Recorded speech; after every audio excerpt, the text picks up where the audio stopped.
I will talk about how can you disable notifications on your Dailymotion app. We're going to figure out the solution on how you can do that on your app. So you just follow these ways, then it's going to work with you. All you have to do, you just go down here, you click on this sign down here, just click on it. So then it's going to take you to your profile. It's going to show for you like this. Then all you have to do next, you just go here above this sign, click on it. Then it's going to show for you a list like this here. Click here on settings here. You come to next step here, it's going to show for you like this. You click here on push notifications.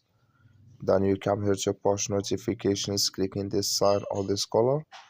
So then you click here on go to settings here, or just click on cancel. I'm going to click on it again. You click here on go to settings here. So then it's going to show for you like this. Click on notification categories here, or you just can you disable it here when you click on show notifications.